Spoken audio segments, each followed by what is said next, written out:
1956 in Juniata, I became the older brother to my sister Brenda. She didn't choose to be born with Down syndrome.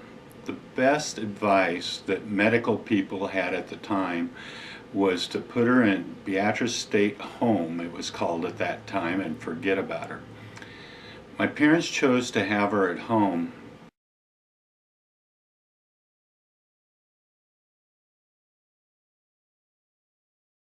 At that time, a couple months prior to that, my husband and I had to give up our parental rights, and I sent an affidavit to the county attorney, and my son was taken from my home and put into foster care so that his case could become a priority and he could be placed on the waiver quicker.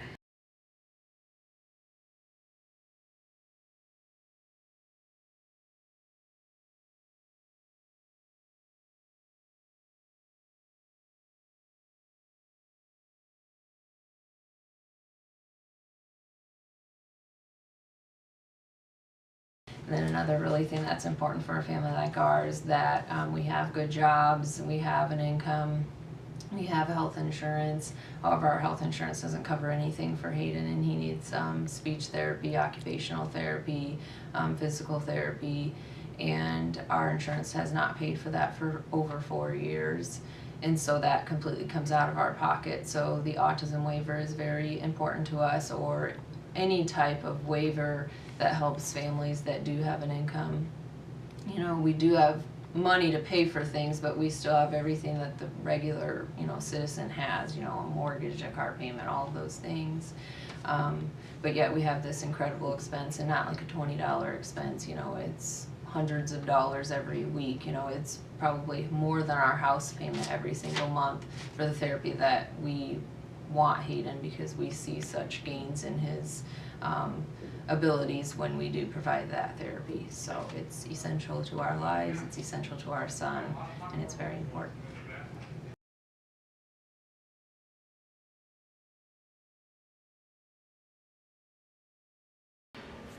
But the thing that I want to get across is that my fear is that when we look at the budget issues that are coming up, and we look at the fiscal cliffs that are going on nationally that will come to the state level, my fear is that we always look at the biggest budgets. We look at Medicaid, we look at Health and Human Services, and we start looking at the services that for people that those services were designed for. And my young man is somebody that those services were designed for. Because of the services that he's had, my wife and I have been able to be productive citizens. He has a daycare that he goes to. 15 years old, still in a daycare. And it's not a typical daycare. There has to be a nurse on staff. Not just everybody can feed somebody with a feeding tube. He has seizures. Not everybody can take care of a young man that has seizures. And some of the things that we worry about is, what are those services going to cost when those get passed on to us? It's $80 a day to send him where we send him. And if we're unable to do that, then we're unable to work full time.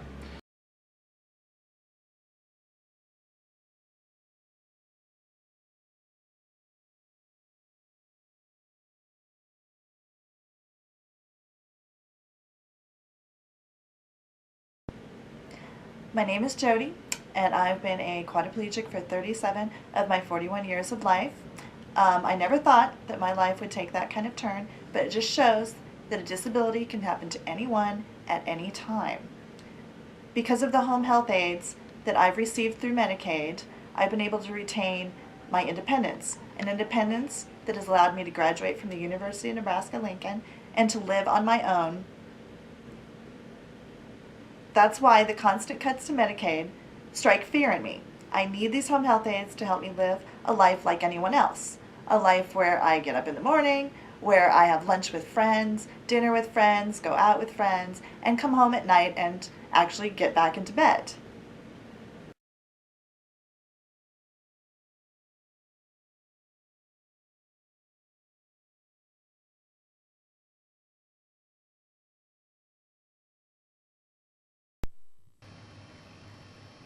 Hi, my name is Lynn Redding.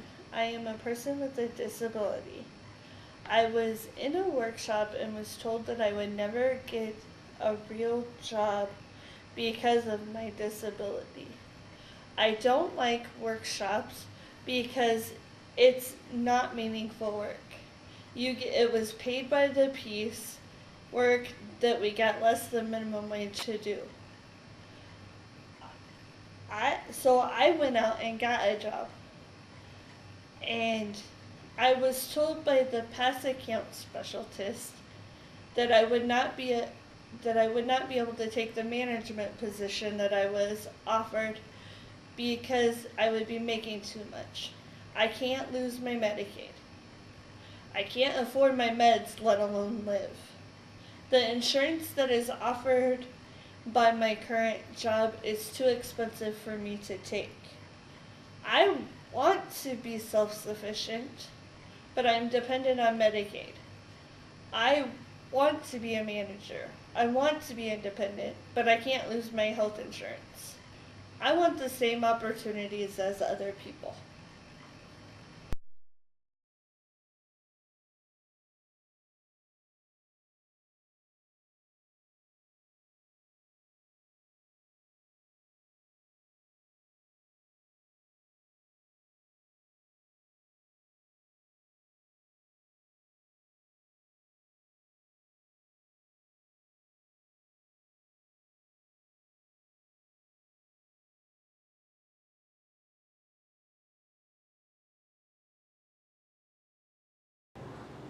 One of my primary focus right at this point in time is health care. There are people with disabilities. There's a large number of people with disabilities out there that have no insurance.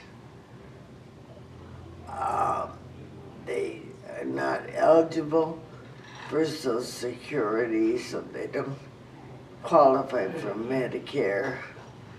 Their incomes are too high to qualify for Medicare. So they are basically trying to function on their own. This is scary. These people are just one little disaster away from losing everything in their lives.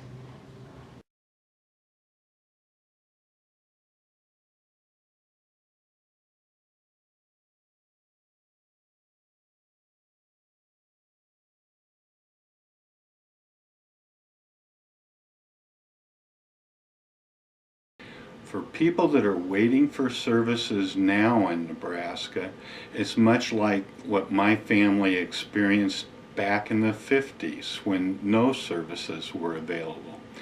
In some ways, it may be worse when you think about 5,000 people receiving supports that you and your family are equally eligible for, but yet you can't receive services.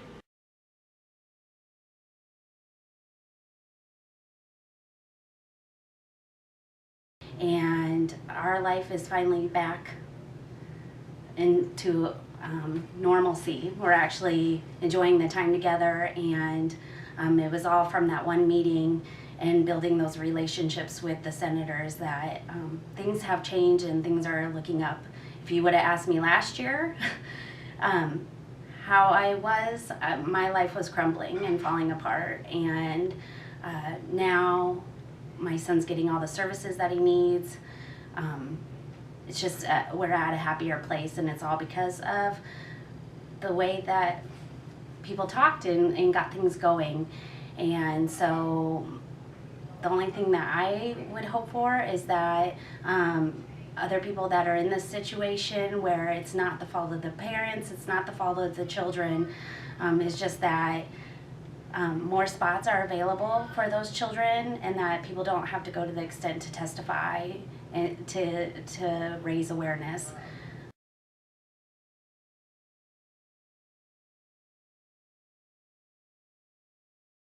And I would think that that would be my one fear, But as I said, we are very blessed in the fact that we're nowhere near that number. But I do know families that are, and I do know families that haven't, have lost everything, have lost all of their services.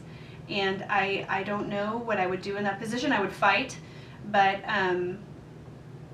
you know, I really think that that these stories. I think you need to listen to them, and I think you need to put yourself in their shoes, walk a mile in their shoes, and I hope these really they come to you when you're making a decision. When you need to make a decision, I hope you remember these stories.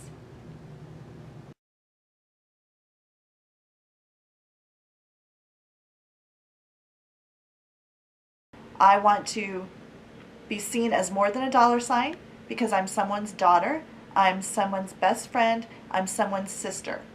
I'm like anyone else.